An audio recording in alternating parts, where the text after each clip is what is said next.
going on, you guys? It's your boy Alex West Collects here, bringing you another figure review. Today from ringsidecollectibles.com, we have the brand new in stock and now shipping AEW Unrivaled Series 7. If you are interested in picking up these figures, head over to ringsidecollectibles.com. Use promo code 4LIFE. It'll save you 10% off your order at checkout. And here we are, another set of the Young Bucks. Personally, I'm digging the colorway. Kind of like the purple, black, and gold. Kind of reminds me of the Lakers. I'm a big Laker fan. Kobe Bryant was one near and dear to my heart. We have Nick Jackson and Matt Jackson.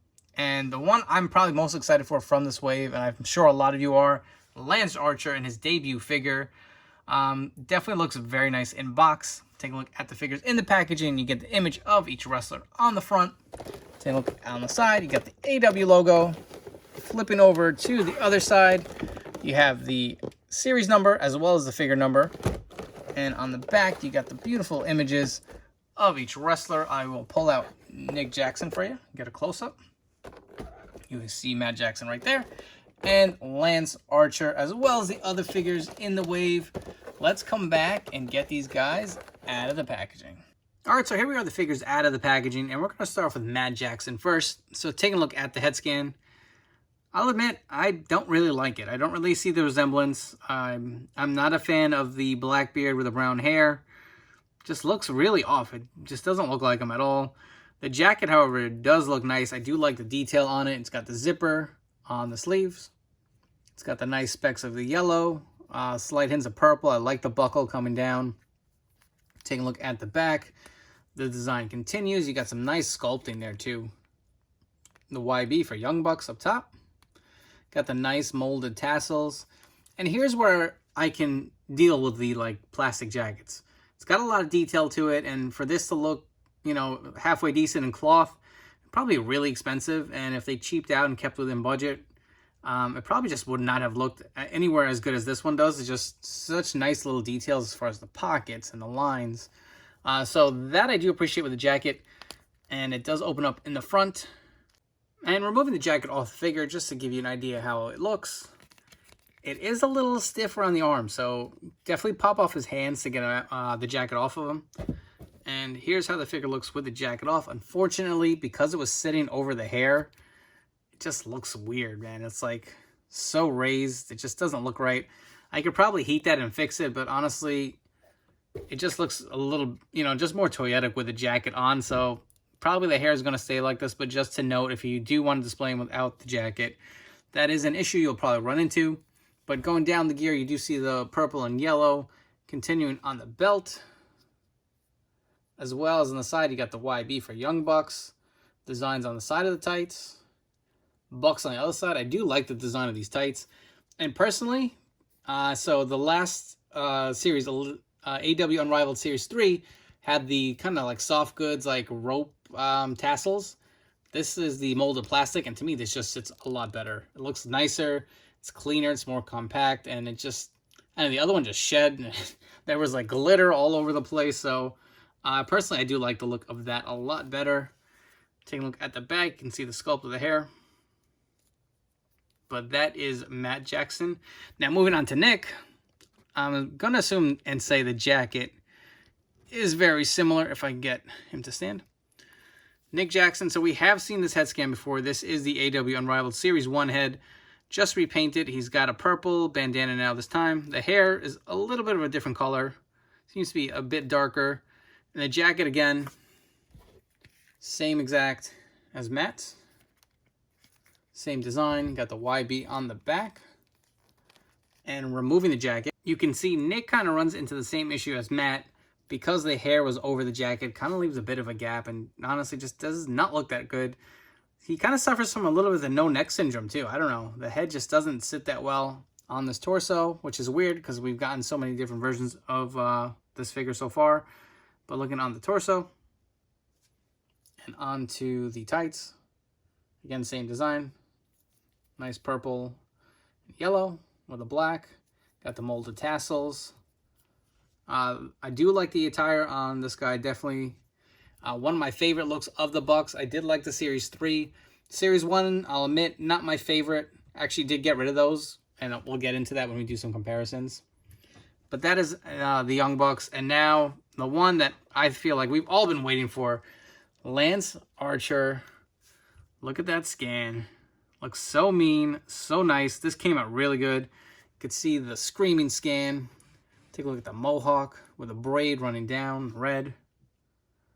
So badass. He's got his tats all over his arms. So he's got like the barbed wire look here. Got the tattoo on his shoulder, on the back of the arms. Look at that. Just so cool. More tats on the back of his arm. I really do like how that came out. Got the nice sculpted belt around the waist. The red continuing along.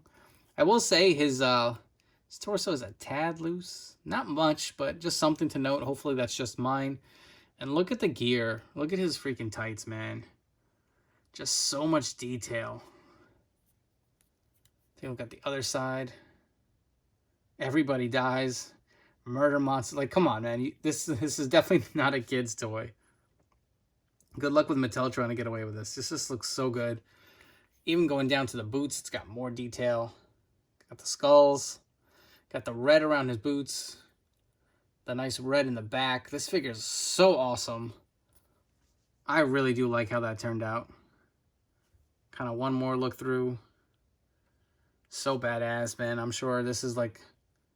I'm already going to say this is the winner of the set for sure. This is the one everyone should get. Looks so badass. Let's jump into some comparisons. Comparing the Series 7 bucks versus the Series 3 bucks in the blue, gold, and white. Personally, I think the Series 3 figures are nicer. I like the gear better. Not to say that the Series 7 doesn't really pop. I just like that they come with the vests where it allows you to get them in some more dynamic poses. I will say I'm not a fan. This is what I was talking about, kind of like the ropes for the tassels. I kind of like the molded ones better. Just more what I'm used to. These look a little messy and just a little too much out there. The scans on the Series 3 are better, but to note, this head was swapped from the Series 1B Young Bucks to match the skin tone. So to me, that would make the perfect Matt Jackson. I don't know, something about the head scans with the Series 7, they just don't look right. I mean, I don't know. That's just my personal opinion. And I did get rid of the Series 1 figures. And I'll tell you why. Honestly, I get why they keep releasing so many of the same characters. I mean, you got to have some of your heavy hitters. But as a collector, space is very important. And to me, I felt like the Series 1 figures were just such one-offs. I mean, it just didn't look like the Young Bucks to me. I feel like both of these attires are more of what I've seen them wear, in like AEW and New Japan and throughout the indies. So that's why I decided to get rid of them. Not that they were bad figures, but like I said, real estate is getting tight, and I keep getting figure after figure after figure, and I have no place to put them, and I really like to display everything I have. So out of these two, personally, I'm going to say the Series 3 are the better figures. And just for fun, I figured it'd be nice to swap the heads from the Series 3 onto the new Series 7, and I think this looks a hell of a lot better. So if you are really digging this gear and you really want this version of Young Bucks, I suggest getting these heads and swapping them out. And with this being Lance's first figure, obviously there's nothing else to compare him with, but what I did want to do is bring in some guys who have a little more size, a little more weight to see how they stack up. Lance Archer is around 6'8", and we have the infamous staining Jake Hager figure, about the same size. I think Hager's actually standing a little taller. Nah, about the same size. The scaling looks to be on point here. If I can get them to stand, and bring in one of the biggest of all time, we have an Elite Andre the Giant. So I feel like Lance is in pretty good scale. And not quite a comparison, but I figured it'd be kind of cool to have Lance Archer next to his manager, Jake the Snake Roberts. I'm really itching for Jazwares to start pumping out some of these managers, some more of the announce team. It just would be really nice to start getting these guys in the line. Before we wrap this video up, if you guys haven't already, please make sure to like and subscribe button down below. I do really appreciate each and every single one of you checking out my reviews. I'm trying my best to give you the best possible content to really grow this page and make it better than ever. But as far as these figures go, Lance Archer is a no-brainer. He's the winner from the set. I love the tattoo details. The scan is great. He's in scale. Love the attire. This one is a must for your AEW collection. As far as the Bucks go, I'm going to say I'm sorry. They're not my favorite. Probably my least favorite version of the Bucks. While I do really like the attire, I feel like it does pop. The heads, they just don't sit well on the body. I feel like they get the no-neck syndrome. I'm not a fan of these coats because you really can't do anything with them. I really would have preferred, I guess I would have wanted some fisted hands, but you know what? Now come to think of it, it's not like I could get them in the Young Buck pose itself because of the jackets. And honestly, the scans just don't look good. I'm not really a fan of them. You know, if you are a completist, obviously you're going to grab them. But personally, I'd say go for the Series 3. That's probably my favorite ones released so far. And if you can't get your hands on those, go and get the Series 1 figures because I think those are all better than these versions of the Bucks. But that's all I got for you guys today. I hope you guys enjoyed this review, and I'll catch you on the next one.